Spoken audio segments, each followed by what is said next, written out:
Makanya kalau gaji suamimu pas-pasan, jangan boros. Ibu mertua menertawakanku di depan seluruh keluarga besar, bertanya kapan aku dan suamiku sanggup membeli rumah. Maaf, Bu. 5 bulan yang lalu, kami sudah membeli rumah tunai seharga 12 miliar. Ibu tidak tahu? Tanyakan pada putri kesayangan ibu yang membuang undangan kami ke tempat sampah. Lalu suamiku berkata, kalau begitu, mulai hari ini uang bulanan 10 juta yang kutransfer tiap bulan untuk ibu, kuhentikan. Sebelum ceritanya dimulai, silahkan tulis di kolom komentar dari daerah mana saja teman-teman yang menonton cerita ini.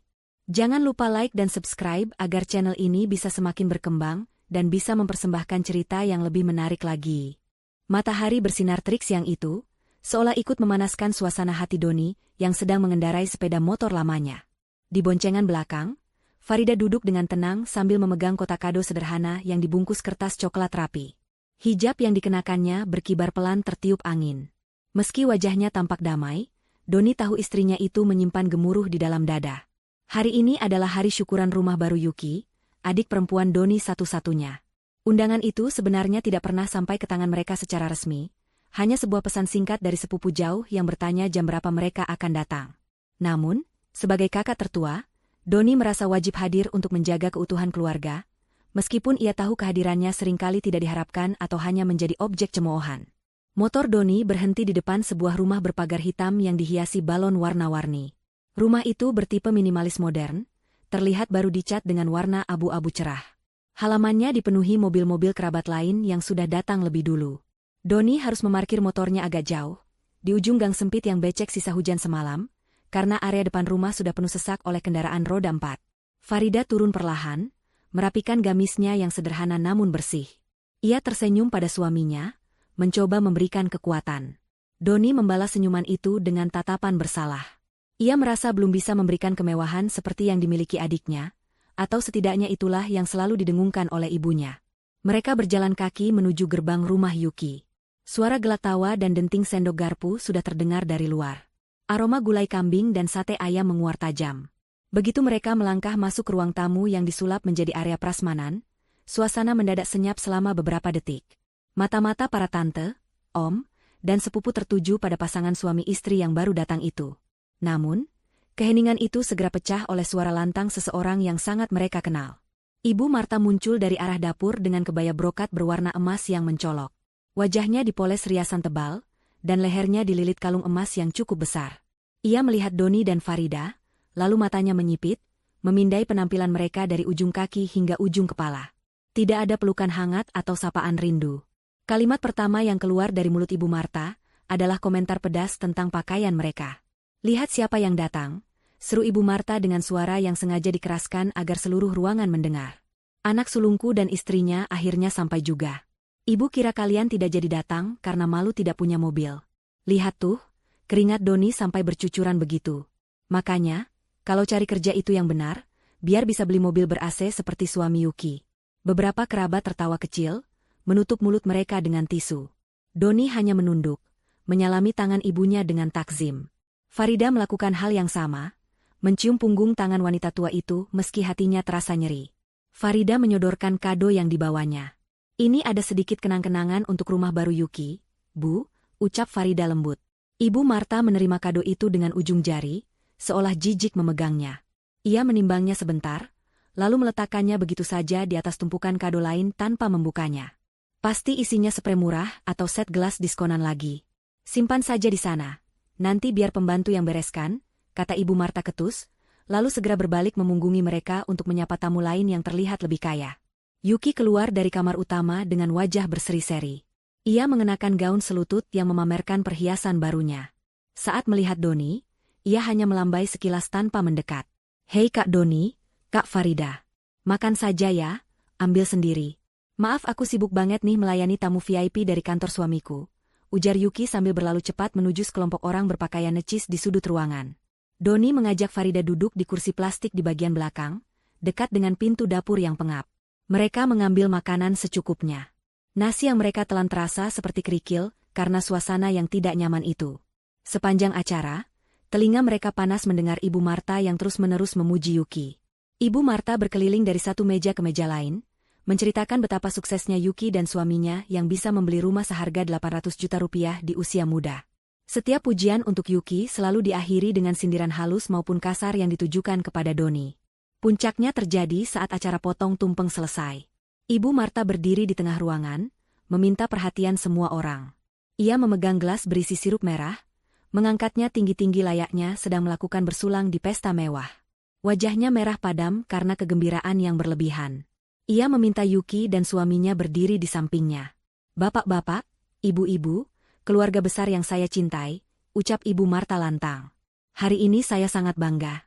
Putri bungsu saya, Yuki, telah membuktikan bahwa dia adalah anak yang paling berbakti dan paling sukses. Di usianya yang baru 25 tahun, dia sudah bisa membelikan ibunya kenyamanan dan membeli rumah megah ini. Ini baru namanya anak tahu diri, tidak seperti yang lain. Mata Ibu Marta melirik tajam ke arah sudut ruangan tempat Doni dan Farida duduk. Semua kepala pun ikut menoleh ke arah yang sama. Doni meletakkan piringnya, tangannya mengepal di bawah meja. Farida mengusap punggung tangan suaminya, mencoba menenangkan. Namun, Ibu Marta belum selesai. Ia sepertinya menikmati panggung yang ia ciptakan sendiri. Ibu Marta berjalan beberapa langkah mendekati meja Doni, suaranya semakin meninggi. Doni, dengar ibu baik-baik. Kapan giliranmu punya rumah sendiri? Sudah 5 tahun menikah, masih saja numpang di kontrakan petak yang bau got itu. Istrimu ini, si Farida, kerjanya apa saja di rumah? Makanya kalau gaji pas-pasan jangan boros. Jangan cuma bisa dandan pakai hijab gaya-gaya tapi tidak bisa atur duit suami. Lihat adikmu, dia pintar cari uang, pintar atur uang. Ruangan itu hening sejenak, sebelum akhirnya meledak dalam tawa. Saudara-saudara sepupu Doni tertawa geli, ada yang menggelengkan kepala meremehkan. Ucapan Ibu Marta dianggap lelucon segar bagi mereka yang tidak tahu duduk perkaranya. Mereka mengira Doni memang suami yang tidak becus dan Farida adalah istri yang boros. Tawa itu terdengar seperti sayatan pisau di telinga Doni. Wajahnya panas. Ia bukan marah karena dihina miskin, tapi ia tidak terima istrinya, Farida, yang selama ini hidup hemat dan tidak pernah menuntut apa-apa, dituduh boros di depan umum. Doni hendak berdiri untuk membela diri, tapi Farida menahannya. Namun kali ini, genggaman tangan Farida bukan untuk menahan Doni agar diam. Genggaman itu terasa kuat, penuh keyakinan. Farida menatap Doni, memberikan isyarat melalui sorot matanya yang tajam namun tenang. Farida perlahan berdiri. Bunyi gesekan kursi plastik terdengar nyaring di lantai keramik, menghentikan sisa-sisa tawa di ruangan itu. Farida berdiri tegak. Ia merapikan ujung jilbabnya dengan anggun. Tidak ada raut sedih atau malu di wajahnya. Yang ada hanya ketenangan yang mencekam. Ia menatap lurus ke mata Ibu Marta yang berdiri 3 meter di depannya. Bu, kata Farida. Suaranya tidak berteriak, tapi terdengar jelas di seluruh penjuru ruangan karena keheningan yang tiba-tiba tercipta. Terima kasih atas nasihatnya. Tapi sepertinya Ibu salah paham. Mas Doni tidak pernah kekurangan uang, dan saya tidak pernah menghamburkan uang Mas Doni untuk hal yang tidak perlu. Ibu Marta mendengus, melipat tangannya di dada dengan angkuh. Alah, tidak usah membela diri. Buktinya kalian datang naik motor butut, baju juga itu-itu saja. Kalau tidak miskin dan boros, lalu apa namanya? Pelit? Farida tersenyum tipis. Senyum yang sangat dingin. 5 bulan yang lalu, kami sudah membeli rumah, Bu. Bukan rumah petak, dan bukan kontrakan. Kami membeli rumah tunai, tanpa cicilan, seharga 12 miliar rupiah di kawasan elit Bukit Golf. Kalimat itu meluncur mulus. Sederhana, namun efeknya seperti bom yang meledak dalam mode senyap. Tidak ada yang langsung merespons. Otak mereka mencoba mencerna angka 12 miliar yang baru saja diucapkan oleh wanita sederhana di hadapan mereka. Musik latar pesta yang sayup-sayup terdengar seolah berhenti mendadak. Doni, yang kini sudah berdiri di samping istrinya, menggenggam tangan Farida erat-erat, menatap ibunya dengan tatapan tajam yang belum pernah ia tunjukkan sebelumnya. Ini adalah awal dari perlawanan mereka. Angka 12 miliar menggantung di udara, menciptakan atmosfer yang aneh di ruang tamu Yuki yang sempit itu. Awalnya hening, lalu terdengar suara Ibu Marta yang tertawa. Tawanya sumbang, dipaksakan, dan terdengar garing. Ia menepuk tangan sekali, mencoba memecah ketegangan dengan menganggap ucapan Farida sebagai lelucon konyol. 12 miliar? Ibu Marta tertawa lagi, kali ini sambil melirik tamu-tamu lain, mencari dukungan. Aduh, Farida, kamu kalau mau menghayal jangan ketinggian. Nanti kalau jatuh sakit. Loh, 12 miliar dari mana? Jual ginjal pun tidak akan cukup. Kalian mau pamer supaya tidak malu, kan? Tapi caranya salah. Nak, jangan bikin malu keluarga dengan bualan kosong. Beberapa kerabat ikut terkekeh, meski tawa mereka terdengar ragu. Mereka melihat keseriusan di wajah Doni dan ketenangan di wajah Farida yang tidak goyah sedikitpun. Farida tidak menjawab cemoohan itu dengan kata-kata kasar. Ia merogoh tas tangannya, mengeluarkan sebuah ponsel pintar keluaran terbaru yang selama ini tidak pernah ia pamerkan. Tanpa banyak bicara, Farida berjalan menuju televisi pintar berukuran 50 inci yang terpajang bangga di dinding ruang tamu Yuki. Televisi itu sedang menampilkan slide foto prewedding Yuki.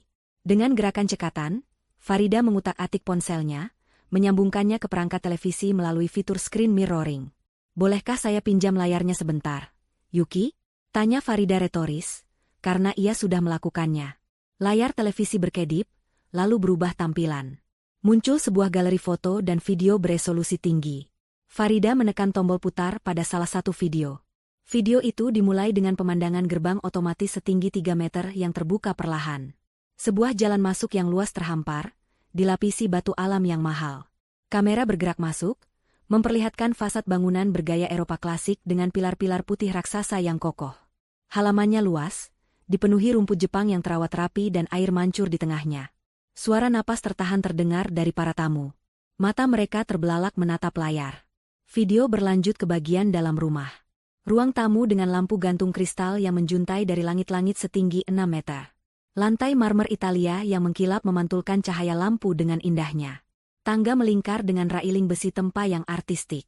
Kamera terus bergerak ke ruang keluarga yang menghadap langsung ke kolam renang pribadi di belakang rumah, lengkap dengan area barbeque dan gazebo kayu jati. Itu rumah siapa?" tanya salah satu tante Doni dengan suara bergetar. Ia menatap layar televisi dan Farida bergantian, tidak percaya. "Ini rumah kami, Tante," jawab Doni tegas. Suaranya berat dan penuh wibawa, berbeda jauh dari Doni yang biasanya pendiam. "Kami membelinya 5 bulan lalu, tunai. Sertifikat hak milik sudah atas nama saya dan Farida." Farida menggeser layar ponselnya, menampilkan foto sertifikat tanah dan bangunan yang jelas-jelas tertulis nama Doni Pratama dan Farida Aulia. Luas tanah 1000 meter persegi di kawasan paling elit di kota itu. Nilai taksiran pajak yang tertera di sana, membuat siapapun yang melihatnya pusing. Ibu Marta membeku. Gelas sirup yang sedari tadi dipegangnya miring, menumpahkan cairan merah lengket ke lantai, mengenai sepatu mahalnya, tapi ia sama sekali tidak menyadarinya. Mulutnya terbuka sedikit, tapi tidak ada suara yang keluar. Wajahnya yang tadi merah karena kegembiraan semu, kini memucat di balik lapisan bedaknya. Otaknya berusaha keras menolak fakta ini, tapi bukti di depan mata terlalu nyata untuk dibantah. Rumah Yuki yang tadi ia bangga-banggakan tiba-tiba terasa seperti gudang sempit jika dibandingkan dengan istana yang ada di layar televisi itu. Keringat dingin mulai muncul di pelipis Ibu Marta. Ia menatap Doni, anak yang selama ini ia anggap gagal, anak yang selalu ia rendahkan karena gajinya dianggap kecil. Bagaimana mungkin? Bagaimana mungkin Doni punya uang sebanyak itu? Dan kenapa dia diam saja selama ini? Kenapa? Suara Ibu Marta keluar tercekat, parau. "Kenapa Ibu tidak tahu? Kenapa kalian tidak bilang?" Pertanyaan itu terdengar begitu bodoh di telinga Farida. Farida mematikan sambungan ke televisi, membiarkan layar kembali gelap, meninggalkan bayangan kemewahan itu terpatri di benak semua orang. Ia memasukkan ponselnya kembali ke dalam tas, lalu menatap ibu mertuanya dengan tatapan datar. "Kenapa ibu tidak tahu?" ulang Farida pelan. Ibu Marta maju selangkah, tangannya gemetar. "Iya, kalau kalian punya rumah sebesar itu, harusnya syukuran diadakan di sana. Harusnya ibu yang pertama tahu. Kenapa kalian menyembunyikannya dari ibu kandung sendiri? Kalian anak durhaka." Farida menggeleng pelan, lalu pandangannya beralih menyapu ruangan, mencari sosok seseorang. Tatapannya berhenti pada Yuki. Adik iparnya itu berdiri di dekat pintu dapur. Wajahnya pucat pasi, lebih putih dari tembok di belakangnya. Yuki tampak gelisah, matanya liar mencari jalan keluar. "Kami tidak menyembunyikannya, Bu," kata Farida, suaranya kini terdengar tajam menusuk. "Kami mengadakan syukuran besar-besaran sebulan setelah kami pindah. Kami mengundang 500 orang, termasuk rekan bisnis Mas Doni, kolega, dan tentu saja keluarga besar. Catering terbaik, pengajian akbar. Semua ada. Lalu kenapa ibu tidak diundang?" Jerit Ibu Marta histeris, merasa harga dirinya diinjak-injak karena tidak dilibatkan dalam kesuksesan anaknya. Farida menunjuk lurus ke arah Yuki. Telunjuknya lurus dan tegas, mengunci Yuki di tempatnya berdiri. Tanyakan pada putri kesayangan ibu itu. Tanyakan pada Yuki. Saya pribadi yang menitipkan undangan VVIP bersampul bludru merah untuk ibu dan keluarga besar kepada Yuki. Saya memberikan undangan itu 3 minggu sebelum acara, lengkap dengan uang transportasi agar ibu bisa menyewa mobil yang nyaman untuk datang ke sana. Semua mata kini beralih menatap Yuki. Yuki gemetar hebat. Ia mundur selangkah, menabrak meja prasmanan hingga sendok sayur jatuh bergemerincing. Ibu Marta menoleh kaku ke arah putri bungsunya. Yuki, apa benar itu? Yuki gagap, keringat bercucuran di dahinya.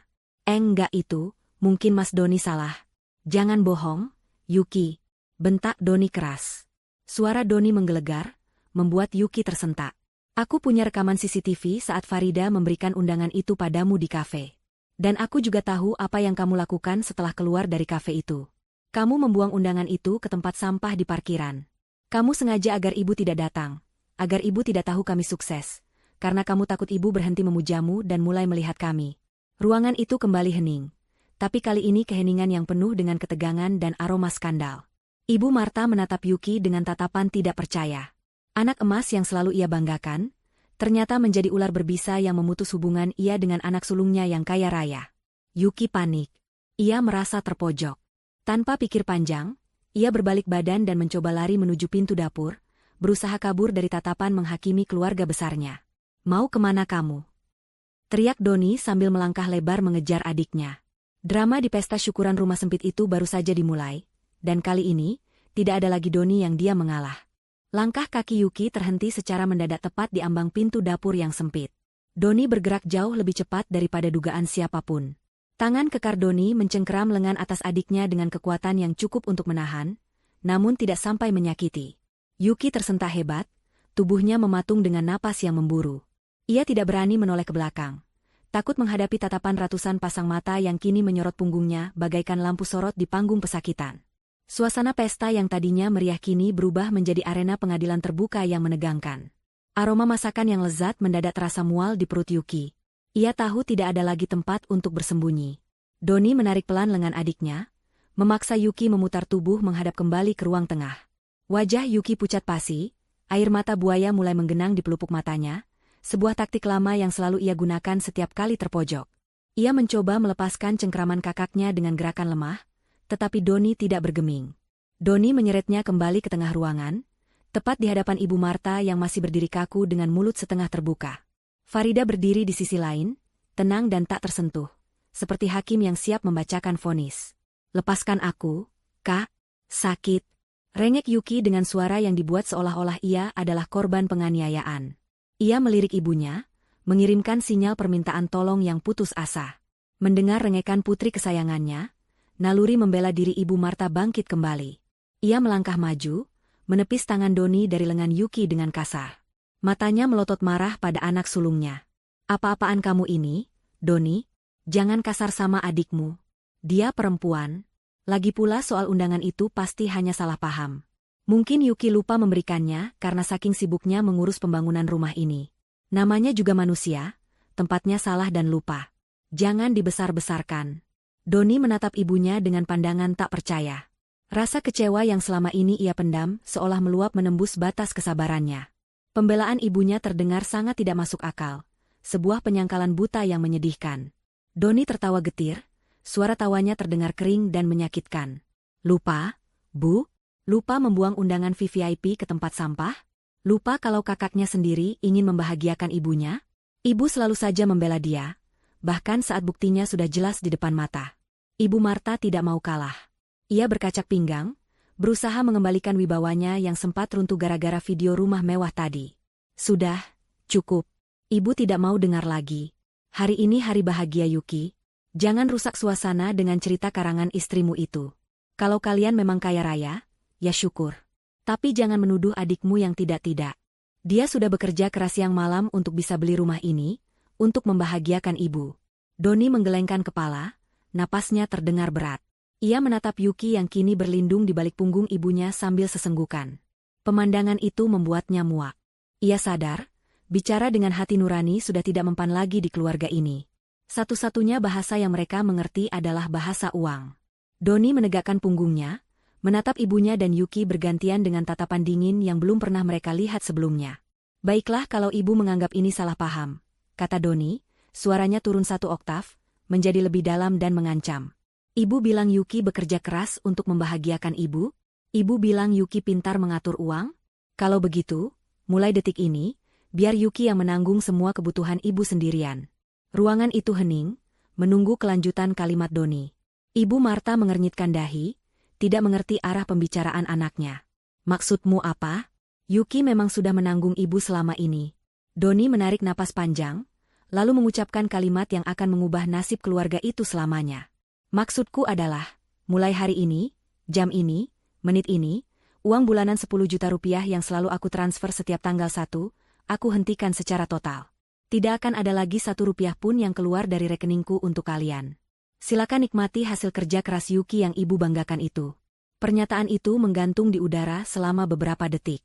Para tamu undangan saling berbisik, terkejut dengan nominal yang disebutkan. 10 juta rupiah per bulan bukanlah jumlah yang sedikit, apalagi untuk ukuran kota kecil itu. Itu adalah gaji manajer tingkat atas. Namun, reaksi yang paling mengejutkan justru datang dari Ibu Marta. Wajah Ibu Marta berubah dari marah menjadi bingung. Ia menatap Doni dengan mata melotot, lalu berteriak dengan nada tinggi yang melengking. Uang apa? Jangan mengigau kamu. 10 juta apa? Kamu tidak pernah kasih ibu uang 10 juta. Jangan mau menipu orang banyak di sini. Kamu cuma kasih ibu 500.000 per bulan. Itu pun lewat Yuki karena kamu alasan sibuk terus. 500.000, Doni. Bukan 10 juta. Kini giliran Doni yang terdiam sesaat. Ia menatap ibunya lekat-lekat, mencari kebohongan di mata tua itu. Namun yang ia temukan hanyalah kebingungan yang jujur. Ibu Marta benar-benar tidak tahu. Doni perlahan menoleh ke arah Yuki. Adik iparnya itu kini gemetar hebat. Kakinya tampak lemas seperti jeli. Wajahnya bukan lagi pucat, tapi seputih kertas. Yuki menunduk dalam-dalam, menghindari tatapan mata Doni, mata ibunya, dan mata Farida. Farida, yang sejak tadi dia mengamati, melangkah maju. Ia berdiri di samping suaminya, menatap Yuki dengan sorot mata penuh belas kasihan namun tegas. Jadi begitu ceritanya, gumam Farida pelan namun cukup keras untuk didengar lingkaran inti keluarga itu. Pantas saja ibu selalu marah-marah bilang kami pelit. Pantas saja ibu selalu membandingkan Mas Doni dengan Yuki. Ibu Marta menatap Doni dan Farida bergantian, napasnya memburu. Pikirannya kacau. Apa maksud kalian? Siapa yang bohong di sini? Doni, kamu jangan asal bicara ya. Mana buktinya kamu kasih 10 juta? Jangan cuma omong kosong. Doni tidak menjawab dengan kata-kata. Ia kembali merogoh saku celananya, mengeluarkan ponselnya sendiri. Ia membuka aplikasi perbankan digital, masuk ke menu mutasi rekening dan bukti transfer. Dengan langkah lebar, ia mendekati ibunya, menyodorkan layar ponsel itu tepat di depan wajah Ibu Marta. Cahaya layar ponsel itu menjadi satu-satunya kebenaran di tengah kesimpangsiuran drama keluarga tersebut. Lihat ini, Bu, kata Doni tegas sambil menunjuk deretan angka di layar. Tanggal 1 bulan ini, transfer ke rekening Yuki Anggraini, 10 juta rupiah. Berita transfer, uang bulanan ibu. Tanggal 1 bulan lalu, transfer ke rekening Yuki Anggraini, 10 juta rupiah. Berita transfer, uang bulanan ibu dan obat. Tanggal 1-2 bulan lalu, sama. 3 bulan lalu, sama. Doni terus menggulir layar ke bawah, memperlihatkan riwayat transfer yang panjang dan konsisten. Selama 3 tahun terakhir, Bu.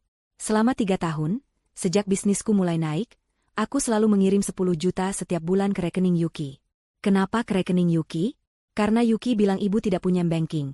Ibu susah ke ATM karena sering sakit kaki, jadi biar dia yang ambilkan tunai dan kasih ke ibu. Yuki bilang dia yang akan mengurus segala kebutuhan ibu, bayar listrik, air, dan belanja pasar pakai uang itu. Tangan Ibu Marta gemetar saat memegang tangan Doni untuk melihat layar ponsel itu lebih jelas. Matanya yang rabun dekat menyipit, membaca satu persatu angka 0 yang berderet di sana. Semuanya benar. Nominalnya benar. Tanggalnya rutin. Dan penerimanya jelas, Yuki Anggraini. Dunia Ibu Marta serasa runtuh. Kakinya lemas seketika. Ia terhuyung ke belakang. Untunglah ada kursi sofa di dekatnya, sehingga ia bisa jatuh terduduk dengan napas tersengal. Ia menatap Yuki dengan pandangan kosong yang perlahan berubah menjadi nyalang. Yuki, suara Ibu Marta bergetar hebat, terdengar seperti rintihan orang yang terluka parah. Apa benar ini? Yuki masih menunduk, air matanya kini menetes deras membasahi lantai keramik barunya. Ia tidak berani menjawab. Diamnya Yuki adalah jawaban paling keras bagi Ibu Marta. Jadi selama ini, Ibu Marta melanjutkan dengan suara parau, dadanya sesak oleh rasa sakit yang tak terperi. Selama ini kakakmu kasih 10 juta buat ibu, dan kamu cuma kasih 500 ribu ke ibu, 9 juta setengahnya kamu kemanakan? Yuki? Kamu makan uang hak ibumu sendiri? Doni menyimpan kembali ponselnya. Hatinya perih melihat ibunya hancur, tapi ini harus dilakukan. Luka ini harus dibedah agar nanahnya keluar. Selama ini aku diam karena aku pikir ibu sudah menerimanya, dan memang ibu yang merasa kurang. Aku pikir gaya hidup ibu yang naik sehingga 10 juta pun tak cukup. Ternyata, uang itu tidak pernah sampai. Ibu Marta menangis meraung, memukuli dadanya sendiri. Ia merasa bodoh. Sangat bodoh. Selama bertahun-tahun ia memuja Yuki sebagai dewi penyelamat, dan menghina Doni sebagai anak tak berguna. Ternyata, kemewahan yang ia nikmati, pujian yang ia lontarkan untuk Yuki, semua dibiayai oleh uang Doni yang dicuri oleh Yuki. Ia teringat betapa seringnya ia memaki Farida, menuduh menantunya itu menghabiskan uang Doni, padahal uang itu ditelan oleh anak kandungnya sendiri. Yuki, jawab ibu. Bentak Ibu Marta histeris. Uang itu kemana? Yuki akhirnya mengangkat wajahnya. Wajahnya basah oleh air mata dan ingus, riasannya luntur berantakan. Aku pinjam, Bu. Aku cuma pinjam. Teriak Yuki membela diri dengan panik. Aku butuh modal usaha. Aku butuh buat gaya hidup biar kita dipandang orang. Nanti aku ganti, Bu. Sumpah, aku bakal ganti. Mas Doni kan kaya, uang segitu nggak ada artinya buat dia. Kenapa dipermasalahkan sih? Jawaban Yuki yang tanpa rasa bersalah itu membuat amarah Doni memuncak. Ia tidak menyangka adiknya bisa begitu serakah dan tidak punya hati nurani. Mempermasalahkan? Kamu mencuri hak ibumu sendiri, membiarkan ibumu hidup pas-pasan dan menghina kakakmu, sementara kamu berfoya-foya. Itu yang kamu bilang tidak masalah? Keputusan Doni sudah bulat. Hari ini adalah akhir dari kebodohan ini. Mulai hari ini, aliran dana itu putus. Tidak ada lagi transferan. Tidak ada lagi bantuan. Silakan kamu hidup dengan usahamu sendiri, Yuki. Dan ibu, silakan minta pertanggungjawaban pada anak emas ibu ini. Suasana pesta syukuran itu sudah sepenuhnya hancur. Para tamu undangan sebagian besar sudah pamit mundur secara perlahan, merasa tidak enak menyaksikan aib keluarga yang terbongkar begitu brutal. Namun, keluarga inti dan kerabat dekat masih tertahan di sana, terikat oleh rasa penasaran dan ketegangan yang belum usai. Ibu Marta masih terduduk lemas di sofa, menangis terseduh-seduh sambil memegangi dadanya. Sementara Yuki berdiri terpojok di dekat meja televisi, wajahnya merah padam karena malu dan marah yang bercampur aduk. Dipinjam kata kamu? Doni mengulang kata-kata adiknya dengan nada sinis. Ia melangkah mendekati Yuki. Langkahnya pelan namun mengintimidasi. 3 tahun, Yuki. 3 tahun kali 9,5 juta per bulan. Itu totalnya lebih dari 300 juta rupiah. Kamu sebut itu meminjam? Tanpa izin? Tanpa sepengetahuan pemiliknya? Itu namanya mencuri. Penggelapan. Yuki menggeleng panik. Enggak. Aku enggak mencuri. Aku keluarga kalian. Masa sama adik sendiri hitung-hitungan? Pelit banget sih jadi kakak. Lagi pula aku pakai uang itu buat kebaikan kok. Buat beli baju bagus biar ibu nggak malu punya anak gembel. Buat traktir teman-teman biar koneksi luas. Doni tertawa hambar. Alasan macam apa itu? Buat ibu? Ibu bahkan pakai baju lama yang warnanya sudah pudar kalau tidak ada acara. Kamu yang gonta-ganti baju tiap minggu. Mata Doni tiba-tiba tertuju pada sebuah tas tangan mewah bermerek internasional yang tergeletak di atas meja konsol di samping Yuki. Tas itu berwarna hitam mengkilap dengan logo emas yang sangat khas. Doni tahu persis merek itu karena Farida pernah melihatnya di majalah tapi tidak jadi membeli, karena merasa terlalu mahal dan tidak perlu. Tas itu harganya puluhan juta. Doni menyambar tas itu dengan cepat sebelum Yuki sempat mencegahnya. Jangan. Itu tasku. Kembalikan.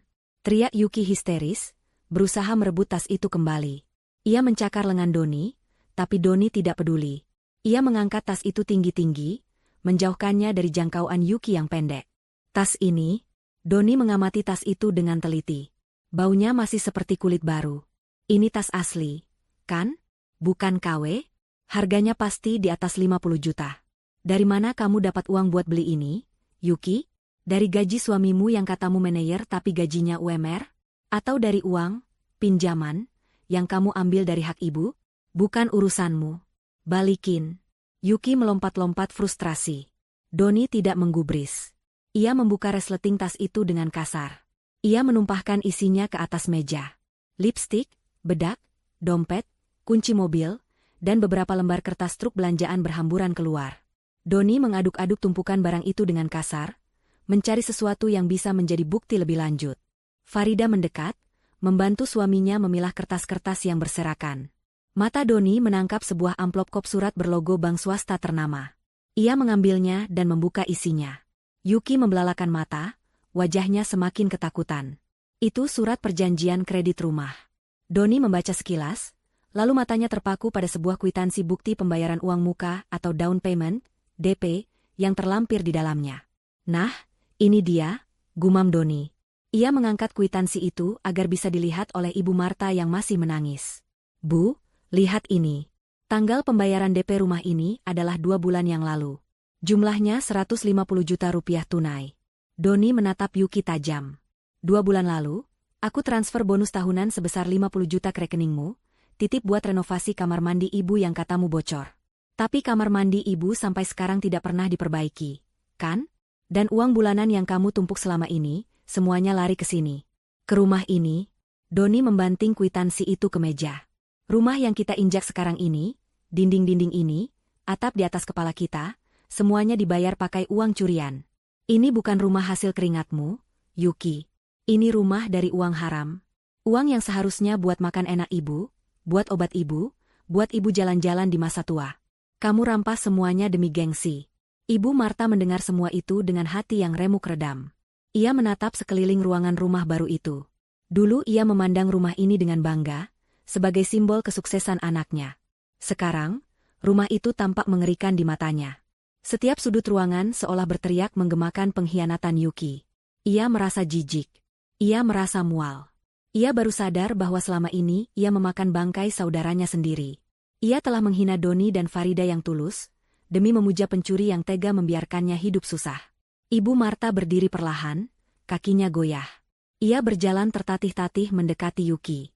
Wajahnya basah oleh air mata, tapi matanya menyeratkan kemarahan yang luar biasa.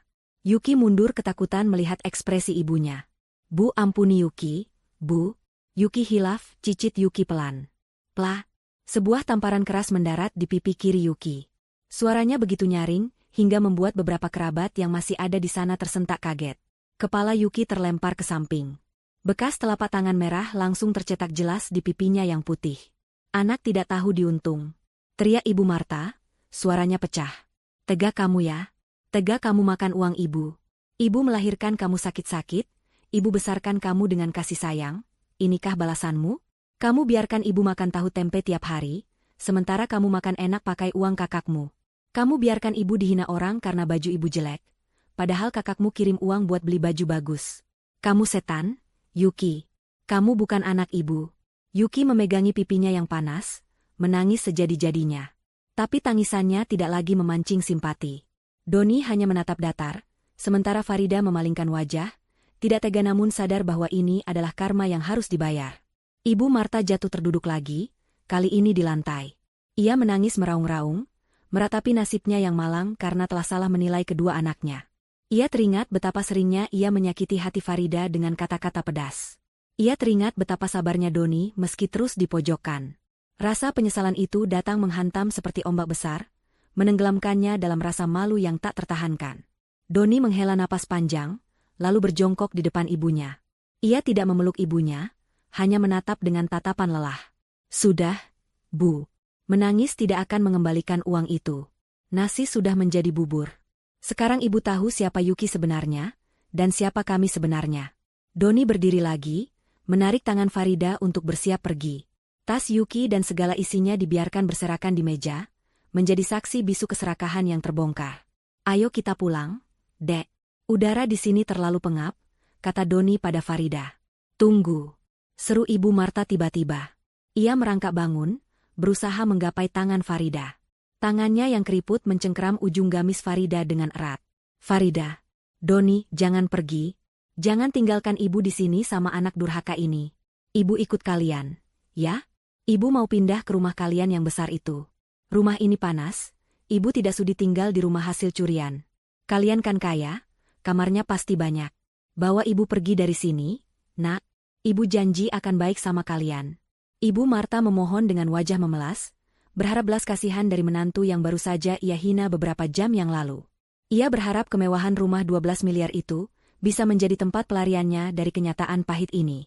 Ia mencoba tersenyum manis pada Farida, senyum yang dipaksakan dan penuh kepalsuan, berharap Farida akan luluh karena selama ini Farida dikenal sebagai wanita yang lembut dan penurut. Namun, Farida hanya menatap tangan mertuanya yang mengotori gamis bersihnya. Tidak ada kehangatan di mata Farida kali ini. Topeng kesabaran itu memang masih ada, tapi di baliknya, hati Farida sudah terlalu sering dilukai hingga menjadi baja. Ia menatap Ibu Marta bukan dengan kebencian, melainkan dengan ketegasan yang dingin. Sebuah penolakan sedang bersiap meluncur dari bibirnya. Tangan keriput Ibu Marta masih mencengkeram erat ujung gamis Farida. Kain halus berwarna pastel itu menjadi kusut dalam genggaman wanita tua yang kini bersimpu di lantai dengan wajah penuh air mata. Pemandangan itu sungguh ironis. Baru beberapa jam yang lalu, tangan yang sama menunjuk-nunjuk wajah Farida dengan penuh penghinaan, merendahkannya di hadapan puluhan orang. Kini, tangan itu gemetar memohon belas kasihan, berharap bisa menumpang hidup di istana kemewahan yang baru saja ia ketahui keberadaannya. Ibu Marta terus meracau, memuntahkan kata-kata manis yang terdengar begitu palsu dan menyakitkan di telinga siapapun yang mendengarnya. Ia memuji kecantikan Farida, memuji kesuksesan Doni, dan mencela Yuki habis-habisan, seolah-olah ia lupa bahwa Yuki adalah belahan jiwanya selama puluhan tahun terakhir. Farida menatap mertuanya dengan sorot mata yang sulit diartikan. Ada rasa iba yang menyeruak di sudut hatinya sebagai seorang manusia yang melihat orang tua menangis terseduh-seduh. Namun, ingatan masa lalu segera menamparnya kembali ke realitas. Farida teringat bagaimana Ibu Marta pernah meludahi masakan yang ia buat dengan susah payah hanya karena kurang garam. Ia teringat saat Ibu Marta mengusirnya dari ruang keluarga karena ada tamu penting, mengatakan bahwa penampilan Farida yang sederhana akan membuat malu keluarga. Luka-luka batin itu belum kering, bahkan masih menganga lebar dan bernanah. Permintaan maaf dan pujian mendadak ini bukanlah obat, melainkan garam yang ditaburkan di atas luka itu. Farida sadar, Ibu Marta tidak benar-benar menyesal atau menyayanginya. Wanita tua itu hanya mencintai uang dan kenyamanan. Saat ini, Yuki sudah tidak bisa memberikan keduanya, maka Ibu Marta mencari inang baru untuk ditumpangi. Perlahan namun pasti, Farida membungkuk sedikit. Bukan untuk memeluk mertuanya, melainkan untuk melepaskan cengkeraman tangan Ibu Marta dari bajunya. Jari-jari Farida yang dingin menyentuh pergelangan tangan mertuanya, lalu dengan tenaga yang lembut namun tegas, ia menyingkirkan tangan itu. Ibu Marta tersentak, menatap menantunya dengan mata terbelalak kaget. Ia tidak menyangka akan ditolak secara fisik. Selama ini Farida adalah wanita yang penurut, yang selalu diam meski diinjak-injak. Penolakan halus ini terasa seperti tamparan keras bagi ego Ibu Marta yang sudah retak. Farida menegakkan kembali tubuhnya, berdiri menjulang di hadapan mertuanya yang masih terduduk di lantai keramik dingin. Farida menarik napas panjang, mengisi paru-parunya dengan keberanian yang selama ini ia simpan rapat-rapat. "Maafkan saya, Bu," ucap Farida. Suaranya tenang, datar, tanpa getaran emosi yang berlebihan. Namun setiap suku katanya terdengar tajam dan menusuk. "Ibu tidak bisa ikut kami. Rumah kami memang besar. Ada 7 kamar tidur, ada paviliun tamu, bahkan ada kamar khusus untuk asisten rumah tangga yang lebih bagus daripada kontrakan kami dulu. Tapi, rumah itu terlalu suci untuk dimasuki oleh orang-orang yang hatinya penuh dengan kebencian dan kepalsuan." Ibu Marta ternganga. Ia mencoba menyela, tapi Farida mengangkat tangannya, meminta mertuanya untuk diam dan mendengarkan. Farida belum selesai. Ia ingin menuntaskan semua beban yang mengganjal di dadanya selama 5 tahun pernikahan ini. Ia menatap lurus ke dalam mata Ibu Marta, membiarkan mertuanya melihat betapa dalamnya rasa sakit yang telah ia torehkan. "Ibu ingat apa yang Ibu katakan saat saya keguguran anak pertama kami 2 tahun lalu?" tanya Farida. Suasana ruangan yang hening menjadi semakin mencekam. Doni di sampingnya menunduk, tangannya mengepal menahan amarah saat kenangan pahit itu diungkit kembali. "Ibu bilang, itu hukuman Tuhan karena saya pembawa sial. Ibu bilang rahim saya kering dan tidak berguna, sama seperti dompet suami saya. Kata-kata itu, Bu, masih terngiang jelas di telinga saya setiap malam. Kata-kata itu lebih tajam daripada sembilu. Dan sekarang, ibu mau menumpang di rumah si pembawa sial ini? Ibu Marta menggeleng panik, air matanya bercucuran semakin deras. Itu ibu cuma emosi. Nak, ibu hilaf. Ibu tua dan bodoh. Maafkan ibu, Farida. Kita mulai dari awal ya. Ibu janji akan jadi mertua yang baik.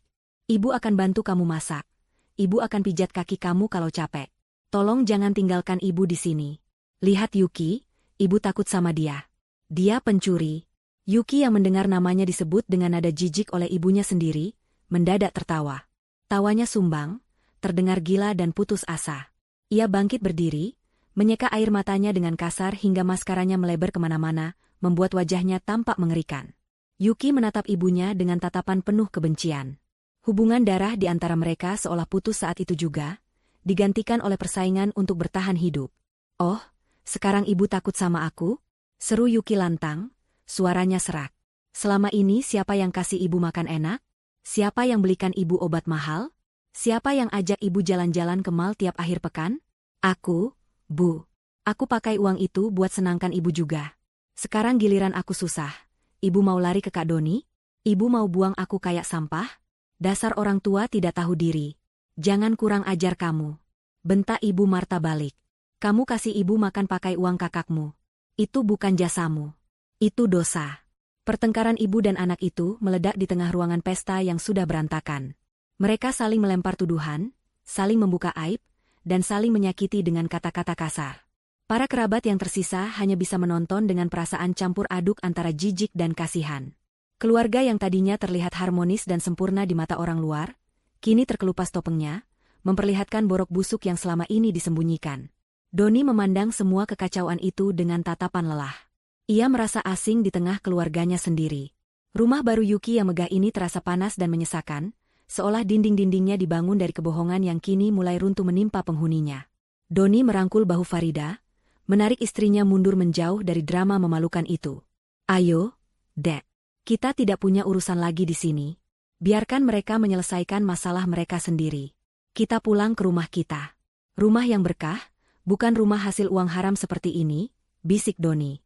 Mereka berbalik badan, melangkah menuju pintu keluar. Ibu Marta yang melihat kesempatan terakhirnya akan pergi, berusaha bangkit mengejar. Ia merangkak, mencoba menggapai kaki Doni. Doni, tunggu. Jangan tinggalkan ibu. Ibu ini ibumu yang melahirkanmu. Durhaka kamu kalau telantarkan ibu. Doni berhenti sejenak tanpa menoleh. Punggungnya tegap, namun bahunya sedikit bergetar. Ia berbicara tanpa melihat wajah ibunya, karena ia tahu jika ia melihat air mata ibunya, hatinya mungkin akan goyah, dan ia tidak boleh goyah kali ini demi kebahagiaan istrinya dan kewarasannya sendiri. Aku tidak menelantarkan ibu, kata Doni berat. Aku hanya mengembalikan tanggung jawab ibu kepada anak emas yang selama ini ibu banggakan. Nikmatilah hari tua ibu bersama Yuki di rumah mewah ini. Bukankah ini yang ibu impikan? Punya anak sukses dan rumah gedongan? Selamat menikmati, Bu. Dan soal rumahku, maaf. Satpam di kompleks kami sangat galak dan terlatih. Dia punya daftar hitam orang-orang yang tidak boleh masuk. Dan maaf, nama ibu dan Yuki ada di urutan teratas daftar itu. Setelah mengucapkan kalimat perpisahan yang menyakitkan itu, Doni menggandeng tangan Farida keluar dari pintu utama. Udara segar di luar rumah langsung menyambut mereka. Kontras dengan udara pengap penuh kemunafikan di dalam sana. Langit sore mulai berwarna jingga, memberikan sedikit ketenangan bagi jiwa mereka yang lelah. Namun, drama hari itu belum benar-benar berakhir. Saat mereka sedang memakai helm dan bersiap menaiki sepeda motor di ujung gang, sebuah kejadian lain menahan langkah mereka untuk terakhir kalinya. Suara deru mesin mobil yang berat terdengar mendekat dari arah jalan raya. Bukan suara mesin mobil keluarga biasa, melainkan suara mobil operasional berjenis minibus yang terdengar agak kasar.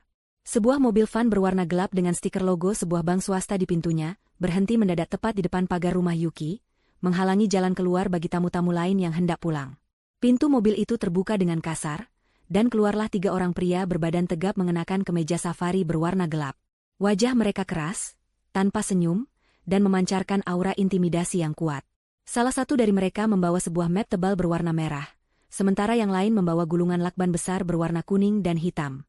Kedatangan mereka menarik perhatian semua orang yang masih berada di halaman rumah Yuki. Bisik-bisik tetangga mulai terdengar riuh. Doni yang baru saja menyalakan mesin motornya, mematikannya kembali. Ia tahu betul siapa orang-orang ini dan apa tujuan mereka. Ia menatap Farida, memberikan isyarat untuk menunggu sebentar. Ia ingin memastikan dugaannya benar, sekaligus melihat akhir dari sandiwara kesuksesan adiknya. Ketiga pria itu melangkah masuk ke halaman rumah tanpa permisi. Langkah mereka tegas menuju pintu utama yang masih terbuka lebar. Di dalam rumah, pertengkaran antara Ibu Marta dan Yuki mendadak berhenti saat bayangan ketiga pria besar itu menutupi cahaya matahari yang masuk lewat pintu. Yuki yang melihat kedatangan mereka langsung membelalakan mata. Wajahnya yang tadi merah karena marah, kini kembali pucat pasi, seolah darah di tubuhnya tersedot habis. Ia mengenali seragam itu. Ia mengenali logo di map merah itu. Itu adalah mimpi buruk yang selama ini ia hindari dengan cara gali lubang tutup lubang. Selamat siang. Apakah benar ini kediaman Ibu Yuki Anggraini? Tanya pria yang memegang map dengan suara bariton yang menggema di seluruh ruangan. Ia tidak menunggu jawaban, matanya langsung menyapu ruangan dan berhenti pada sosok Yuki yang gemetar di sudut. Yuki mundur perlahan, bibirnya bergetar hebat. Saya ada apa ya, Pak? Tanya Yuki dengan suara mencicit seperti tikus terjepit. Pria itu membuka map merahnya, mengeluarkan selembar surat peringatan dengan kop resmi yang terlihat sangat serius. Kami dari pihak Bank Bagian Penanganan Aset Bermasalah. Kami datang untuk menyerahkan surat peringatan ketiga sekaligus surat penyitaan aset. Ibu sudah menunggak cicilan KPR selama 3 bulan berturut-turut. Ditambah lagi, ada laporan penggunaan data palsu dalam pengajuan kredit multiguna yang Ibu jaminkan dengan sertifikat ruko milik orang lain. Pernyataan itu bagaikan petir di siang bolong bagi Ibu Marta. Ia menganga, menatap anaknya dengan tatapan horor. 3 bulan menunggak? Data palsu? Jadi bukan hanya uang Doni yang dimakan, tapi Yuki juga berhutang pada bank dengan cara curang? Kehancuran citra keluarga mereka kini benar-benar sempurna di hadapan para tamu yang tersisa. Tapi Pak, Yuki mencoba bernegosiasi, keringat dingin membanjiri lehernya. Saya pasti bayar. Pak, tolong beri waktu 1 minggu lagi. Saya sedang menunggu pencairan dana dari kakak saya. Uangnya banyak kok, Pak. Pasti cukup buat lunasin semuanya. Doni yang mendengar namanya disebut-sebut sebagai jaminan, melangkah maju dari halaman. Ia berdiri di ambang pintu, menatap adiknya dengan tatapan dingin. Maaf, Pak, sela Doni tegas. Saya kakaknya, Doni. Dan saya ingin mengklarifikasi di depan bapak-bapak sekalian dan saksi yang ada di sini. Saya tidak akan memberikan sepeser pun uang kepada saudari Yuki. Urusan hutang piutang dia adalah tanggung jawab pribadinya, tidak ada sangkut pautnya dengan saya. Jadi tolong jangan catat nama saya sebagai penjamin atau penyandang dana. Yuki menoleh cepat ke arah Doni, matanya terbelalak lebar penuh kepanikan. Kak Doni, Kak, tolong aku, Kak, jangan begini. Kalau kakak nggak bantu, rumah ini bakal disita sekarang juga. Kami mau tinggal di mana? Kasihan ibu, Kak, ibu sudah tua. Yuki berlari menghampiri Doni, menjatuhkan dirinya di kaki kakaknya. Ia memeluk kaki Doni yang terbalut celana bahan sederhana. Ia menangis histeris, memohon-mohon seperti orang gila. Hilang sudah harga dirinya, hilang sudah kesombongannya. Yang tersisa hanya ketakutan akan kemiskinan dan rasa malu. Kak Doni kan kaya. Uang 12 miliar buat rumah saja ada. Masa buat bayar tunggakan aku 50 juta saja nggak ada? Tolong Kak, pinjami aku. Aku janji bakal kerja jadi pembantu di rumah kakak buat bayar hutangnya. Asal jangan biarkan mereka segel rumah ini. Yuki meraung-raung, suaranya memilukan hati. Pihak bank hanya menonton adegan itu dengan wajah datar. Mereka sudah biasa melihat drama seperti ini setiap hari. Tugas mereka hanya satu, amankan aset atau dapatkan uangnya. Doni menunduk menatap adiknya yang bersujud di kakinya. Dulu, ia pasti akan langsung luluh. Dulu, ia akan merelakan tabungannya demi menyelamatkan adiknya. Tapi hari ini berbeda. Hatinya sudah membatu karena pengkhianatan yang terlalu dalam. Ia teringat wajah angkuh Yuki saat membuang undangan syukuran rumahnya. Ia teringat tas mewah yang dibeli dari uang obat ibunya. Uang Doni bukan untuk mensponsori kejahatan. Doni merogoh saku celana belakangnya. Ia mengeluarkan dompet kulitnya yang sudah agak lusuh. Yuki yang melihat itu, mendongak dengan wajah penuh harapan. Matanya berbinar, mengira kakaknya akan mengeluarkan kartu debit platinum, atau segepok uang tunai untuk menyelamatkannya. Ibu Marta pun ikut menahan napas, berharap keajaiban terjadi. Doni membuka dompetnya. Jari-jarinya melewati deretan kartu kredit dan kartu debit prioritas yang terselip rapi di sana. Ia juga melewati lembaran uang berwarna merah dan biru yang cukup tebal. Jari Doni akhirnya menjepit selembar uang kertas berwarna coklat muda yang terselip di bagian paling belakang. Uang itu sudah agak lecek. Doni menarik uang itu keluar, lalu membungkuk sedikit dan meletakkannya di telapak tangan Yuki yang terbuka. "Ini," kata Doni datar. Yuki menatap uang di tangannya. Matanya mengerjap, tidak percaya dengan apa yang ia lihat. Itu adalah uang kertas pecahan Rp5.000. Uang yang biasanya dipakai untuk bayar parkir atau beli kerupuk. 5.000? Yuki mendesis, suaranya bergetar antara marah dan tidak percaya. "Kak, ini maksudnya apa? Kurangnya 50 juta, Kak, bukan 5.000. Kakak menghina aku?" Doni tersenyum tipis, senyum yang sangat getir. "Itu bukan untuk bayar hutangmu, Yuki. Itu uang parkir. Anggap saja sumbangan terakhirku buat kamu beli minum biar nggak haus saat diusir dari rumah ini. Sisanya, urus sendiri. Kamu kan orang kaya yang sukses. Masa butuh bantuan dari kakak yang gajinya pas-pasan?" Setelah mengatakan itu, Doni melepaskan kakinya dari pelukan Yuki dengan hentakan kecil. Ia berbalik badan tanpa ragu, meninggalkan Yuki yang terpaku menatap uang Rp5.000 itu dengan pandangan kosong. Doni berjalan mantap menuju motornya di mana Farida sudah menunggu dengan senyum bangga. Doni menyalakan mesin motornya. Suaranya menderu memecah tangisan Yuki yang kembali meledak di belakang sana. Pihak bank mulai bergerak, mengeluarkan lakban kuning hitam dan mulai menempelkannya di kaca jendela depan rumah sebagai tanda penyitaan. Pesta syukuran itu berakhir dengan tragedi yang sempurna. Doni dan Farida melaju pergi meninggalkan kompleks perumahan itu, meninggalkan masa lalu mereka yang kelam, menuju masa depan yang cerah di istana mereka yang sesungguhnya.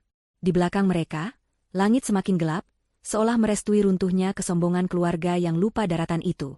Gerbang otomatis setinggi 3 meter yang terbuat dari besi tempah hitam dengan ornamen emas perlahan terbuka tanpa suara, menyambut kedatangan mobil SUV hitam milik Doni dan Farida.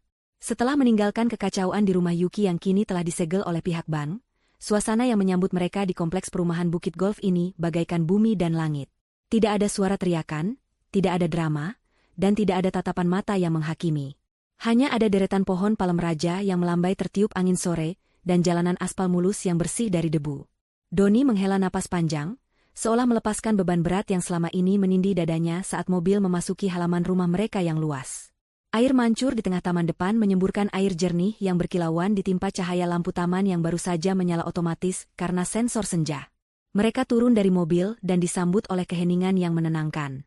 Rumah itu berdiri megah dengan pilar-pilar putih yang kokoh, memancarkan aura kewibawaan yang tidak terbantahkan. Begitu memasuki ruang utama, udara sejuk dari pendingin ruangan sentral langsung membelai kulit mereka, membawa aroma terapi lavender yang dipasang Farida untuk memberi efek relaksasi. Lantai marmer Italia yang mereka pijak terasa dingin dan solid, kontras sekali dengan lantai keramik rumah Yuki yang terasa panas oleh amarah beberapa jam yang lalu. Farida melepaskan hijabnya perlahan, menyampirkannya di gantungan, lalu duduk di sofa kulit empuk di ruang keluarga yang menghadap langsung ke kolam renang pribadi mereka. Air kolam yang biru tenang memantulkan bayangan bulan yang mulai naik, menciptakan pemandangan yang seharusnya romantis jika saja hati mereka tidak sedang berkecamuk. Doni duduk di samping istrinya, menyandarkan kepalanya ke bahu Farida. Ia tidak berkata apa-apa, tapi Farida tahu suaminya sedang berduka. Duka bukan karena kehilangan uang, melainkan karena kehilangan ilusi tentang keluarga yang harmonis. Farida mengelus rambut suaminya dengan lembut. Malam itu, mereka makan malam berdua di meja makan panjang yang terbuat dari kayu jati utuh. Hidangan sederhana berupa sup buntut dan nasi hangat terasa jauh lebih nikmat daripada prasmanan mewah di pesta Yuki tadi. Mereka makan dalam diam, menikmati kedamaian yang mahal harganya ini. Di rumah ini, Farida adalah ratu dan Doni adalah raja. Tidak ada Ibu Marta yang cerewet soal garam, tidak ada Yuki yang memamerkan barang curian. Hanya ada mereka berdua dan asisten rumah tangga yang bekerja dengan sopan di area belakang. Kehidupan mereka di istana ini adalah bukti nyata dari kerja keras dan kesabaran yang akhirnya berbuah manis. Sementara itu, di sudut kota yang lain, realitas kehidupan menghantam Ibu Marta dan Yuki dengan sangat brutal. Setelah diusir dari rumah yang disita bank, mereka tidak punya tempat tujuan. Yuki yang panik dan tidak memegang uang sepeser pun selain Rp5.000 pemberian Doni, terpaksa membawa ibunya ke sebuah kawasan padat penduduk di pinggiran kota. Mereka menyewa sebuah kamar kos sempit berukuran 3x3 meter dengan kamar mandi luar yang harus berbagi dengan penghuni lain. Uang sewanya didapat dari menjual anting emas terakhir yang masih melekat di telinga Ibu Marta. Kamar itu pengap, berbau lembab, dan dindingnya dipenuhi bercak jamur. Kasurnya tipis dan sudah kempes di tengah, membuat punggung tua Ibu Marta sakit seketika saat mencoba berbaring. Suara bising kendaraan dari jalan raya dan teriakan tetangga kos yang sedang bertengkar menembus dinding tipis kamar itu, membuat kepala Ibu Marta berdenyut nyeri. Ia menatap langit-langit kamar yang penuh sarang laba-laba dengan tatapan kosong. Baru tadi pagi ia merasa seperti nyonya besar di istana putrinya, kini ia terdampar di tempat yang lebih buruk dari gudang rumah Doni. Yuki duduk di pojok kamar sambil memeluk lutut, masih menangis sesenggukan. Wajahnya berantakan, dan gaun pestanya yang mahal kini tampak konyol di tengah kemelaratan itu. Perut mereka mulai berbunyi karena lapar, tapi tidak ada makanan. Uang hasil jual anting hanya cukup untuk bayar sewa seminggu, dan membeli 2 bungkus nasi kucing yang sudah dingin. Pertengkaran pun tidak terelakkan. Ibu Marta yang lapar dan stres mulai menyalahkan Yuki. Ia mengomel panjang lebar tentang betapa bodohnya Yuki yang tidak becus mengatur uang, dan berani menipunya selama bertahun-tahun. Yuki yang sedang tertekan tidak terima disalahkan terus-menerus.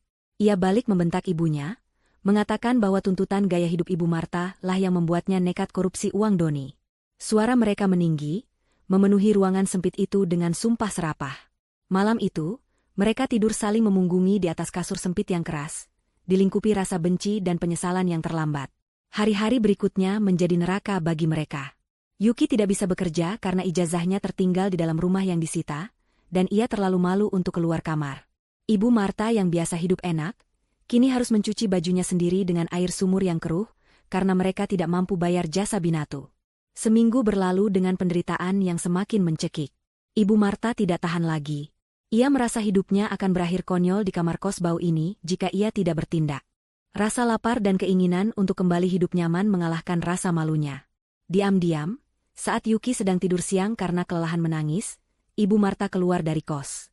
Ia berjalan kaki tertatih-tatih menuju jalan raya, lalu menggunakan sisa uang receh terakhirnya untuk naik angkutan umum menuju kawasan elit Bukit Golf.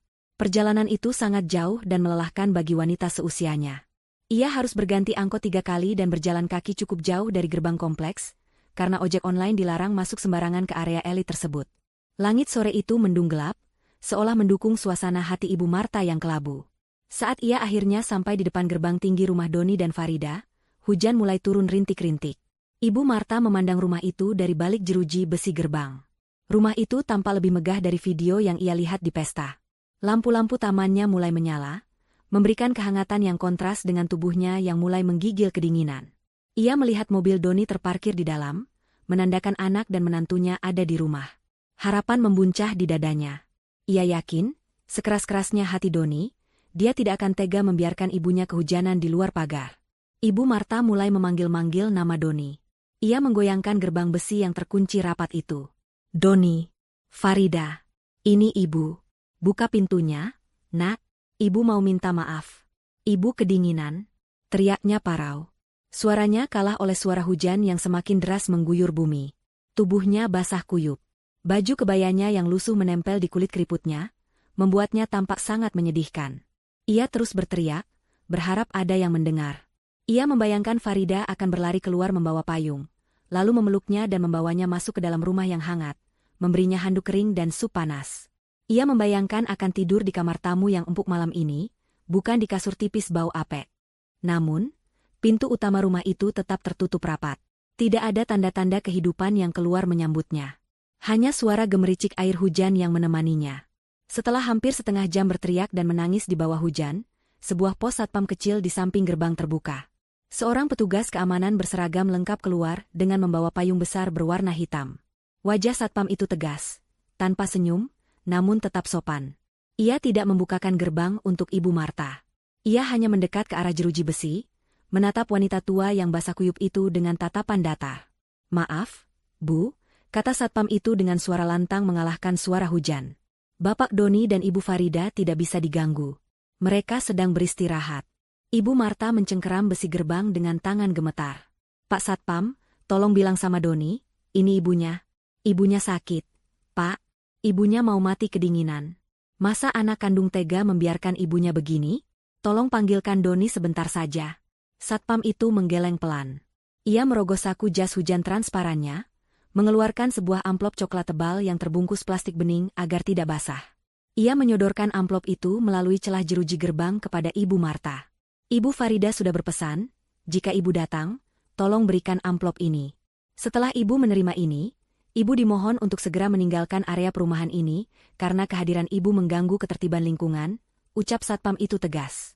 Ibu Marta menerima amplop itu dengan tangan gemetar. Harapannya hancur seketika. Bukan pelukan hangat atau pintu terbuka yang ia dapatkan, melainkan sebuah amplop dingin dari tangan orang asing. Hatinya mencelos. Apakah isinya uang? Apakah Doni memberinya pesangon untuk pergi? Dengan sisa tenaga yang ada, Ibu Marta membuka plastik pelindung amplop itu di bawah guyuran hujan, berharap setidaknya ada cukup uang di dalamnya untuk menyewa kamar yang lebih layak. Namun, saat ia melihat isinya, lututnya lemas seketika.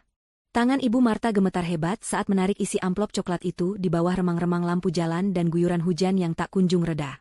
Kertas-kertas di dalamnya kering terlindungi plastik, kontras dengan jari-jarinya yang keriput dan basah kuyup.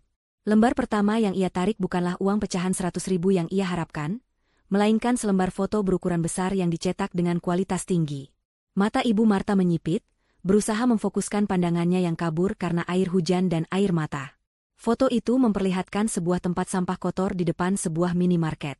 Di atas tumpukan sampah plastik dan sisa makanan, tergeletak sebuah undangan mewah bersampul beludru merah marun dengan tulisan emas yang elegan. Undangan syukuran rumah baru Doni Farida, VVIP Guest, Ibu Marta O keluarga.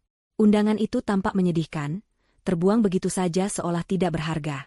Di pojok foto, tertera tanggal dan jam digital dari rekaman CCTV yang diambil, menunjukkan waktu 3 minggu sebelum acara syukuran itu berlangsung. Di samping foto itu, ada foto lain yang memperlihatkan Yuki sedang melempar undangan tersebut dengan wajah jijik, tertawa bersama teman-temannya. Jantung Ibu Marta serasa berhenti berdetak. Bukti ini begitu nyata. Undangan itu benar-benar ada. Undangan yang diperlakukan spesial oleh Farida untuknya, ternyata berakhir di tempat sampah oleh tangan anak kesayangannya sendiri. Rasa sesak menghimpit dadanya, campuran antara rasa bersalah pada Doni dan kemarahan pada Yuki. Namun, isi amplop itu belum habis. Di balik foto itu, terdapat sebuah buku catatan kecil bersampul hitam. Itu adalah buku harian Farida. Ada pembatas buku yang menandai halaman-halaman tertentu. Ibu Marta membuka halaman yang ditandai. Tulisan tangan Farida yang rapi tertera di sana. Tanggal 12 Mei, hari ini ibu mertua datang. Dia membuang soto ayam buatanku ke wastafel di depan mataku, katanya rasanya seperti air comberan.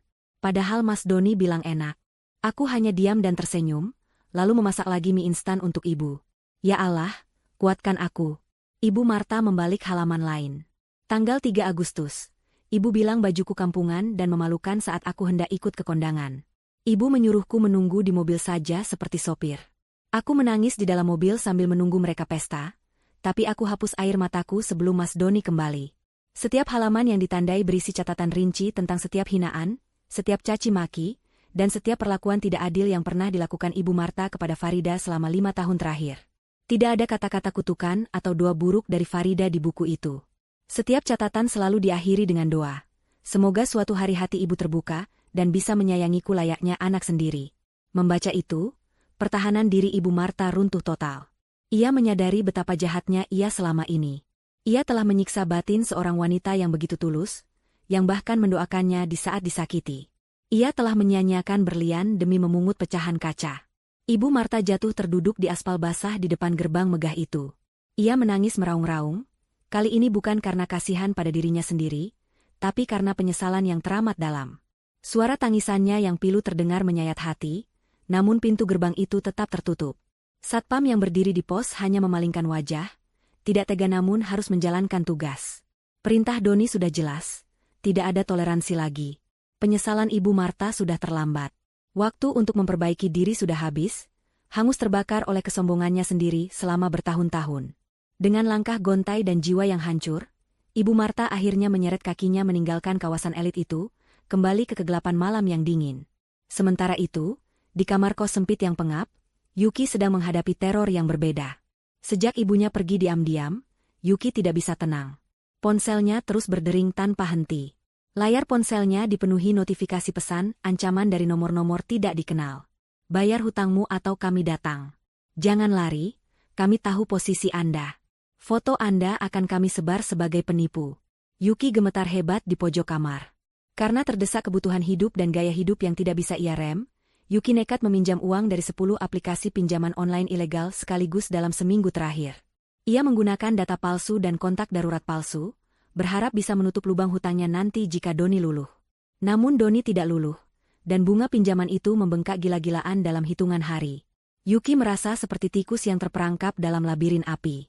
Tiba-tiba, terdengar suara motor berhenti di depan kos-kosan, diikuti suara langkah kaki berat yang banyak.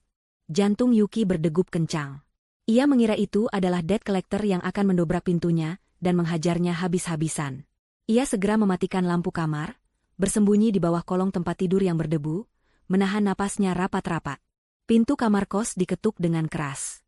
Dok, dok, dok, buka pintu. Polisi. Suara tegas dan berwibawa terdengar dari luar, bukan suara preman penagih hutang. Mata Yuki terbelalak di kegelapan kolong kasur. Polisi? Kenapa polisi? Apakah karena pinjol? Pikirannya kacau balau. Karena tidak ada jawaban, pintu kayu tipis itu didobrak dengan mudah. Cahaya senter menyapu ruangan sempit yang berantakan itu. Beberapa petugas berseragam polisi masuk, diikuti oleh pemilik kos yang tampak ketakutan. Mereka memeriksa kamar mandi, lemari, dan akhirnya senter itu menyorot ke bawah kolong tempat tidur.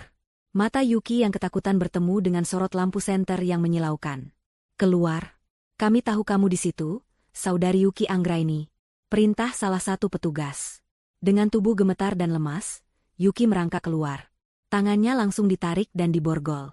Besi dingin yang melingkar di pergelangan tangannya terasa seperti gigitan ular berbisa. Yuki menangis histeris. Pak, saya nggak salah. Saya cuma pinjam uang online. Saya bakal bayar. Jangan tangkap saya. Salah satu polisi yang tampaknya adalah ketua tim menggelengkan kepala. Kami menangkap kamu bukan karena masalah pinjaman online, meskipun itu akan jadi catatan tersendiri. Kami memegang surat perintah penangkapan atas laporan Saudara Doni Pratama, terkait kasus tindak pidana penggelapan dana dan penipuan yang dilakukan secara berlanjut selama 3 tahun dengan total kerugian mencapai 350 juta rupiah. Yuki ternganga. Kakinya lemas hingga ia nyaris ambruk jika tidak ditahan oleh petugas. Doni melaporkannya? Kakak kandungnya sendiri memenjarakannya? Ia tidak menyangka Doni akan setega itu.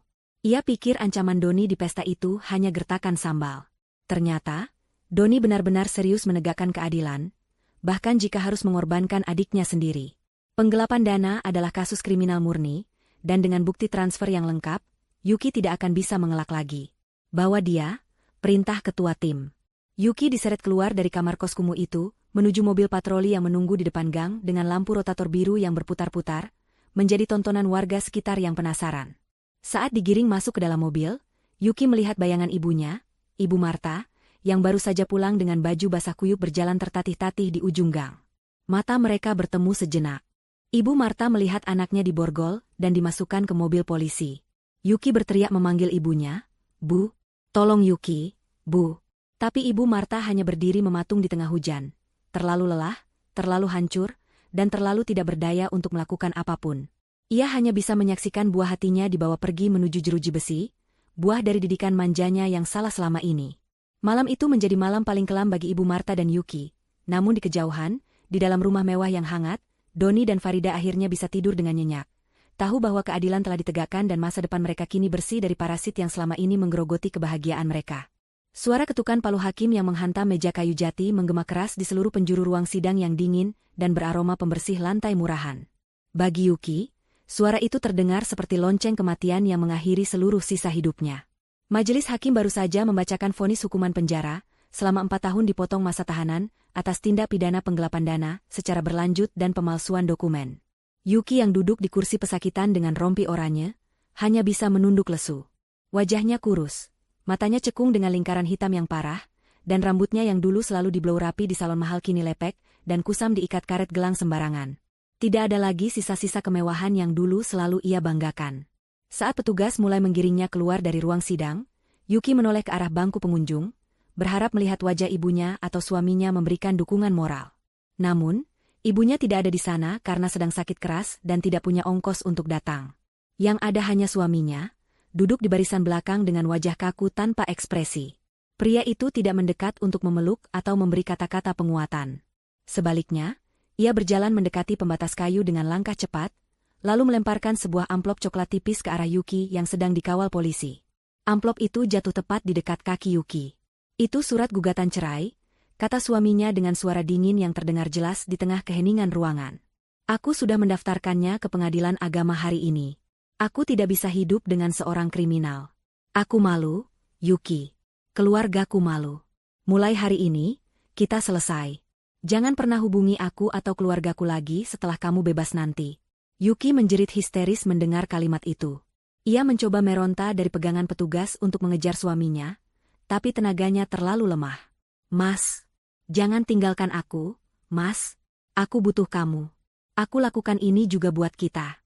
Teriak Yuki memilukan. Namun suaminya tidak menoleh sedikitpun. Pria itu berjalan keluar ruangan dengan langkah mantap, meninggalkan Yuki yang meraung-raung diseret menuju mobil tahanan. Pintu besi mobil tahanan ditutup dengan bantingan keras, memisahkan Yuki dari dunia luar, mengurungnya dalam kegelapan dan penyesalan yang tidak berujung. Di dalam penjara, Yuki yang dulu sombong dan suka memerintah, kini menjadi bulan-bulanan narapidana senior. Ia harus tidur berdesakan di lantai semen yang dingin tanpa alas, memakan nasi cadong yang keras dan berbau apek, serta mencuci pakaian teman-teman satu selnya setiap hari agar tidak dipukuli. Sementara itu, di pinggiran kota yang kumuh, nasib Ibu Marta tidak kalah mengenaskan. Setelah Yuki ditangkap dan diusir dari kosan karena tidak bisa bayar, Ibu Marta hidup menggelandang selama beberapa hari sebelum akhirnya ditampung oleh seorang janda tua pemilik usaha laundry kiloan rumahan karena merasa kasihan. Namun, belas kasihan itu tidak gratis. Sebagai gantinya, Ibu Marta harus bekerja membantu mencuci dan menyetrika pakaian pelanggan dari pagi buta hingga malam hari. Tangan Ibu Marta yang dulu halus karena rajin perawatan, kini kasar, pecah-pecah, dan dipenuhi luka gores akibat terlalu sering terendam deterjen keras dan air dingin. Penyakit rematiknya kambuh parah. Setiap kali ia memeras pakaian jeans yang tebal, sendi-sendi jarinya terasa seperti ditusuk ribuan jarum. Tulang punggungnya yang tua menjerit kesakitan, karena harus duduk di dingklik kecil berjam-jam, menghadapi tumpukan cucian kotor yang baunya menyengat. Ia sering teringat bagaimana dulu, ia menghina ibunya Farida yang bekerja sebagai buruh cuci untuk membiayai kuliah Farida. Dulu ia berkata dengan angkuh bahwa pekerjaan itu rendahan dan menjijikkan. Kini, karma itu datang dengan kecepatan penuh. Ia melakukan pekerjaan yang sama persis dengan orang yang pernah ia hina. Bahkan dalam kondisi yang jauh lebih menyedihkan, karena ia melakukannya sendirian tanpa dukungan keluarga. Suatu sore yang terik, Ibu Marta disuruh majikannya mengantarkan satu karung besar pakaian bersih ke sebuah perumahan menengah atas yang letaknya cukup jauh. Ia tidak diberi uang transport, jadi ia harus berjalan kaki memanggul karung berat itu di bahunya yang ringkih. Napasnya tersengal-sengal, keringat membanjiri tubuhnya yang kurus kering. Kakinya menyeret sandal jepit yang sudah tipis sebelah. Saat sedang beristirahat sejenak di pinggir jalan raya yang sibuk untuk memijat kakinya yang bengkak, sebuah mobil sedan mewah berwarna hitam mengkilap melaju pelan karena terjebak lampu merah tepat di depannya. Kaca jendela belakang mobil itu perlahan turun setengah. Mungkin penumpangnya ingin mencari udara segar atau membuang tisu. Dari celah jendela itu, Ibu Marta melihat sosok wanita yang sangat ia kenal duduk di kursi penumpang yang nyaman. Wanita itu mengenakan gamis sutra berwarna lembut yang tampak sangat elegan. Wajahnya bersih bercahaya, dan ia sedang tertawa bahagia menanggapi candaan suaminya yang menyetir di depan. Itu adalah Farida dan Doni. Mereka tampak begitu serasi, begitu damai, dan begitu jauh dari jangkauan. Aura kebahagiaan memancar kuat dari dalam mobil itu, kontras dengan debu jalanan dan asap knalpot yang menyelimuti Ibu Marta. Mulut Ibu Marta terbuka, hendak meneriakkan nama anaknya. Doni, Farida, serunya parau, tangannya terangkat lemah berusaha melambai. Namun suaranya hilang tertelan deru mesin kendaraan lain. Farida yang sedang tersenyum, sekilas menoleh ke arah trotoar. Tatapan mereka bertemu selama 1 detik yang terasa abadi. Ibu Marta berharap Farida akan mengeninya, lalu menyuruh Doni berhenti dan menjemputnya. Namun, Farida hanya menatapnya dengan pandangan asing, seolah sedang melihat orang asing yang tidak penting di pinggir jalan, lalu perlahan menaikkan kembali kaca jendela mobilnya sampai tertutup rapat. Kaca mobil yang gelap itu memantulkan bayangan Ibu Marta yang dekil dan menyedihkan. Lampu lalu lintas berubah hijau, dan mobil mewah itu melaju pergi dengan mulus, meninggalkan Ibu Marta yang terpaku di trotoar sambil memeluk karung cucian kotor orang lain. Ia menangis tanpa suara di tengah keramaian kota, menyadari bahwa ia telah benar-benar terhapus dari kehidupan anak dan menantunya. 1 tahun kemudian, suasana di halaman belakang rumah mewah Doni dan Farida tampak begitu hidup dan hangat. Lampu-lampu gantung kecil berwarna kuning keemasan terpasang melintang di antara pepohonan, menciptakan suasana magis seperti di negeri dongeng. Meja-meja bundar ditata rapi dengan taplak putih bersih, dihiasi rangkaian bunga mawar segar yang harum. Malam itu adalah perayaan ulang tahun pernikahan ke-6 Doni dan Farida, sekaligus syukuran atas pencapaian bisnis Doni yang semakin meroket. Namun, berbeda dengan pesta pamer kekayaan yang dulu diadakan Yuki, pesta ini terasa sangat intim dan bersahaja meski kemewahannya tak bisa disembunyikan. Tamu yang diundang tidak terlalu banyak, hanya kerabat dekat yang benar-benar tulus, sahabat-sahabat lama yang setia menemani mereka dari nol, serta anak-anak yatim piatu dari panti asuhan yang rutin mereka santuni. Tidak ada pamer harta, tidak ada sindir-menyindir, dan tidak ada drama. Semua orang tertawa lepas, menikmati hidangan lezat yang disajikan dengan prasmanan berkelas. Doni, yang mengenakan kemeja batik sutra lengan panjang, berdiri di samping Farida yang tampil memukau dengan gaun muslimah berwarna sage green. Wajah Doni tampak lebih segar dan berisi dibandingkan setahun lalu, tanda bahwa ia hidup bahagia dan terurus dengan baik. Ia memegang mikrofon, menatap para tamu dengan senyum lebar. Terima kasih kepada teman-teman dan keluarga yang sudah hadir malam ini, ucap Doni tulus. Malam ini bukan tentang seberapa mahal makanan yang kami sajikan, atau seberapa besar rumah ini. Malam ini adalah tentang rasa syukur. Saya bersyukur memiliki istri seperti Farida, yang tetap berdiri tegak di samping saya saat badai paling keras menghantam, yang kesabarannya seluas samudra, dan yang mengajarkan saya bahwa kekayaan terbesar bukanlah uang di rekening, melainkan ketenangan hati dan keluarga yang saling menghormati. Doni menoleh ke arah Farida, menatap istrinya dengan tatapan memuja. Farida membalas tatapan itu dengan mata berkaca-kaca karena haru. Doni melanjutkan, dulu saya pikir, tugas laki-laki hanya mencari uang untuk membahagiakan semua orang, termasuk mereka yang tidak menghargai saya. Tapi saya belajar bahwa kita tidak bisa membahagiakan orang yang tidak pernah merasa cukup. Kita harus berani memangkas dahan yang busuk agar pohon kehidupan kita bisa tumbuh subur. Dan hari ini, di sini, saya merasa pohon itu sedang berbuah manis. Para tamu bertepuk tangan meriah. Beberapa sahabat Doni bersorak menggoda. Farida mengambil alih mikrofon sebentar. Dan saya juga ingin berterima kasih kepada Mas Doni. Karena ketegasannya lah, kita bisa menemukan kedamaian ini. Rumah ini hanyalah bangunan, tapi Mas Doni yang membuatnya menjadi surga, kata Farida lembut. Sementara pesta berlangsung dengan penuh sukacita di bawah langit malam yang cerah bertabur bintang, sebuah pemandangan kontras terjadi di tempat lain yang jauh dari sana. Di sebuah sel penjara yang sempit dan lembab, Yuki sedang berlutut di lantai semen yang kasar. Ia mengenakan seragam narapidana berwarna biru pudar yang sudah lusuh.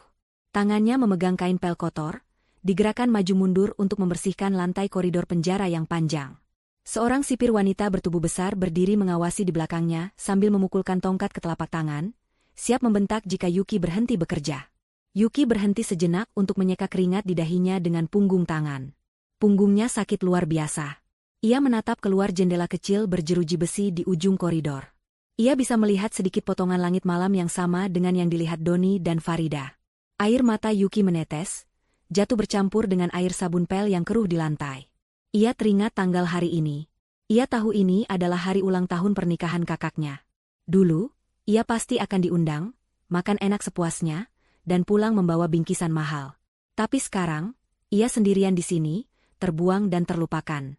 Bayangan wajah ibunya yang tua dan menderita, serta bayangan wajah Doni yang kecewa, terus menghantuinya setiap malam. Penyesalan itu datang menghimpit dadanya begitu kuat hingga ia sulit bernapas. Namun waktu tidak bisa diputar kembali. Ia harus menghabiskan 3 tahun lagi di neraka ini sebelum bisa melihat dunia luar, dunia yang mungkin sudah tidak menyisakan tempat baginya. Kembali ke rumah mewah di Bukit Golf, pesta sudah mulai usai. Para tamu satu persatu pamit pulang dengan membawa senyum puas. Doni dan Farida berdiri di balkon lantai 2, menatap sisa-sisa keramaian di taman bawah yang kini mulai sepi. Asisten rumah tangga mulai membereskan piring-piring kotor. Angin malam berhembus pelan, menyejukkan. Doni merangkul pinggang Farida, menariknya mendekat. "Kamu bahagia, Dek?" tanya Doni pelan. Farida menyandarkan kepalanya di dada bidang suaminya, mendengarkan detak jantung Doni yang stabil dan menenangkan. "Sangat bahagia, Mas. Lebih dari yang pernah aku bayangkan. Bukan karena rumah ini, tapi karena kita berhasil melaluinya tanpa kehilangan jati diri kita. Kita tidak menjadi jahat untuk membalas kejahatan mereka. Kita hanya menjadi tegas untuk melindungi diri kita sendiri." Doni mengecup puncak kepala Farida yang tertutup hijab. "Kamu benar. Darah memang lebih kental dari air. Tapi kadang air yang jernih dan menyejukkan jauh lebih baik daripada darah yang beracun. Hormat dan kesetiaan itu mahal harganya, dan tidak semua orang mampu membelinya, bahkan keluarga sendiri." Mereka berdua menatap ke langit, tersenyum penuh rasa syukur. Di atas sana, bulan bersinar terang benderang, seolah tersenyum merestui kebahagiaan mereka. Layar perlahan menggelap, Menutup kisah perjalanan panjang tentang kesabaran yang berbuah manis dan keserakahan yang membawa kehancuran. Sebuah pelajaran hidup telah tuntas disampaikan, bahwa pada akhirnya, setiap perbuatan akan kembali kepada pemiliknya dengan cara yang paling adil.